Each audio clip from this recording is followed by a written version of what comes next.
Bom dia. O nosso artigo foi sobre uma abordagem de metaclassificação para a identificação de outliers em redes geodésicas. Os autores sou eu, Stefano, aluno de doutorado do IME, e meus orientadores, os professores Leonardo Oliveira, Ivandro Klein e Ronaldo Goldschmidt. Bem, seguirei este sumário. Problema de pesquisa. As redes geodésicas provêm a base posicional para a coleta de dados geoespaciais. Então, problemas na estimação de redes geodésicas têm um alto potencial de propagação de erros posicionais na geoinformação produzida. O método dos mínimos quadrados é o método padrão para o ajustamento de observações geodésicas. Porém, a estimação de parâmetros por mínimos quadrados tem uma qualidade ruim quando existe outliers na nossa amostra de observações. Então, nesse sentido, a identificação de outliers é um dos maiores desafios da análise de dados geodésicos. Bem, o estado da arte. Para a identificação de outliers em redes geodésicas, temos duas principais abordagens na literatura. Testes baseados em resíduos dos mínimos quadrados, dentre eles o mais conhecido é o Data Snoop interativo, tá? Ele parte do ajustamento aí das observações da rede pelos mínimos quadrados, que minimiza a soma dos quadrados dos resíduos ponderados pelos pesos das observações. E para o caso de observações independentes, a estatística de teste é o resíduo normalizado. A outra abordagem, já baseada em critérios associados a estimadores robustos. Robustos no sentido de serem mais resistentes a outliers. Dentre eles, um dos mais conhecidos é o estimador que minimiza a norma L1 dos resíduos no ajustamento. Aqui a formulação, né? A minimização da norma L1 minimiza a soma dos resíduos absolutos ponderados pelos pesos das respectivas observações. Nesse artigo, nós chamamos de WML1, para o caso de nós considerarmos aqui, né, os pesos das observações, e de SML1, para o caso da gente simplificar e assumir que todas as observações têm o mesmo peso. Ou seja, assumimos aqui que esse vetor P é um vetor com todos os elementos iguais à unidade. E a estatística de teste, também utilizamos o resíduo normalizado, porém, obviamente, a partir de resíduos no ajustamento pela minimização da norma L1. Então, o objetivo foi aplicar um metaclassificador para combinar informação desses classificadores, tá? De forma a obter um desempenho melhor na identificação de outliers do que cada um dos classificadores individualmente. Bem, a metaclassificação ela é justamente a forma da gente estar, de forma genérica, né? Ela é uma forma da gente integrar diferentes classificadores. No nosso caso aqui, nós utilizamos para isso uma rede neural artificial. Bem, materiais e métodos. As entradas aqui do nosso fluxo de trabalho são as matrizes AR, né, que é a matriz design, ou matriz da geometria da nossa rede geodésica, que traz aí o modelo funcional da rede, e a matriz variância e covariância das observações.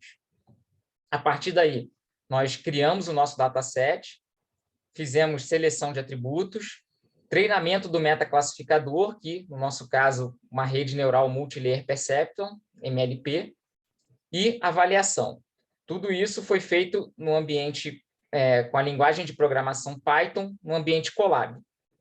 A rede geodésica que nós utilizamos nos experimentos foi essa rede altimétrica aqui, que tem aqui 1 ponto de altitude conhecida, 6 pontos com altitude a determinar e 14 observações, certo? Essas 14 observações, então, tomadas para que se compute essas altitudes desconhecidas. Bem, criação, então, do nosso dataset. Isso foi feito com base em simulações de Monte Carlo. A simulação de Monte Carlo ela é bastante útil para a gente poder estudar quais são as saídas de um fenômeno, né? Então, a partir do momento que a gente conhece a distribuição de probabilidade dos nossos dados de entrada e simulando esse nosso dado de entrada e aplicando ali no fenômeno inúmeras vezes, nós podemos ter uma análise mais acurada da saída desse fenômeno, né? Então, no nosso caso aqui, nós assumimos que, para os casos sem outliers, todas as observações seguiam uma distribuição normal, e para o caso com outlier, todas também seguiam uma distribuição normal, porém, uma delas foi selecionada aleatoriamente e nela foi adicionado ainda um erro grosseiro, de pequena ou grande magnitude, como eu vou especificar aqui. Tá? Então, para cada um desses cenários, foram computados os seguintes atributos: os resíduos de cada uma das observações da rede no ajustamento por mínimos quadrados, resíduos no ajustamento pela norma L1 com pesos, resíduos pela norma L1 sem pesos, e os resultados depois propriamente dos classificadores, do data snoop interativo, da identificação de outliers a partir de critério no ajustamento pela norma L1 com pesos e na norma L1 sem pesos. Para esses três classificadores aqui, foi usado esse valor crítico aqui para a estatística de teste de 3,29, que é um valor aí usual na literatura. Então, notem que nós ficamos no total com 84 atributos no nosso dataset. Por que isso? Porque cada um desses atributos aqui, na verdade, contém 14 atributos, referentes a cada uma das 14 observações da rede. O resíduo, por exemplo, no ajustamento por mínimos quadrados, gerou aqui 14 resíduos. Então, cada um desses 6 grupos, totalizando 84 atributos. O nosso dataset foi dividido em 2 partições, a primeira para seleção de atributos e treinamento, e a segunda para avaliação, mantida isenta aí somente para avaliação dos resultados. Partição 1 com 400 mil exemplos, e aqui na partição 1, 200 mil sem outliers e 200 mil com um outlier, com a sua magnitude entre 3 e 6 vezes o valor do desvio padrão da observação. É o caso que eu estou chamando aqui de pequenos outliers.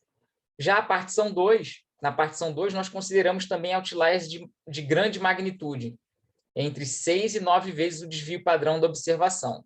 Isso foi feito de forma intencional, porque queríamos também testar para se, caso nós treinarmos a nossa rede lá, MLP, somente com outliers de pequena magnitude, ou seja, aqui esses casos mais próximos da fronteira com não haver outliers, se isso teria um bom desempenho no conjunto de testes para o caso de grandes outliers.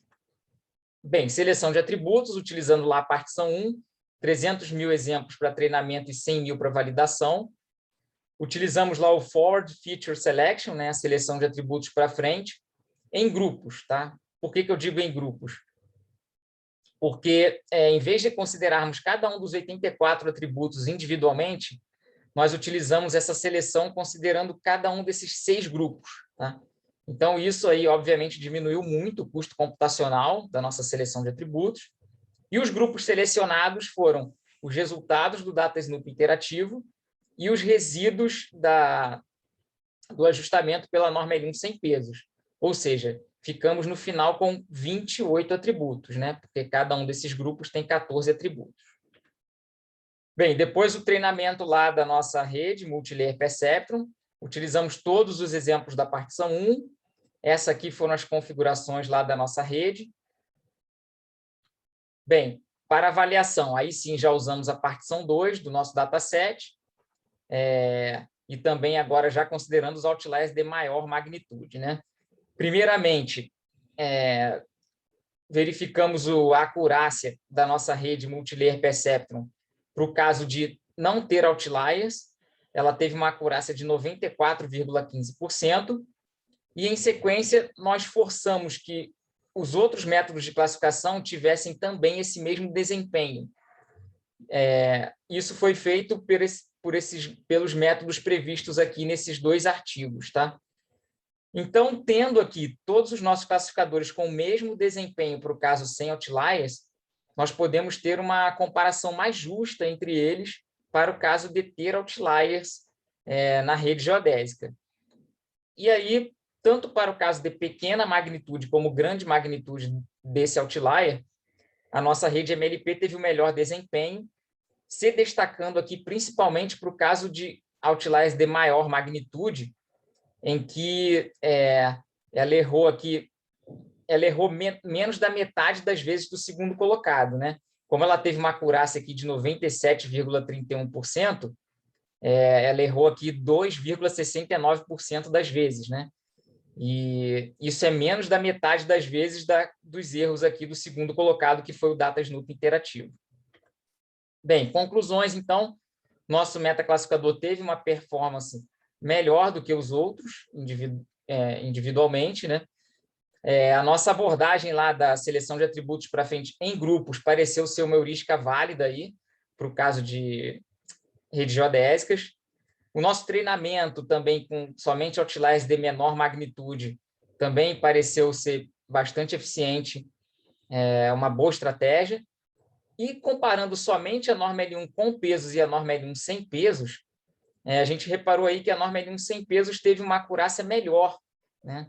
Além disso, ela foi selecionada lá na seleção de atributos.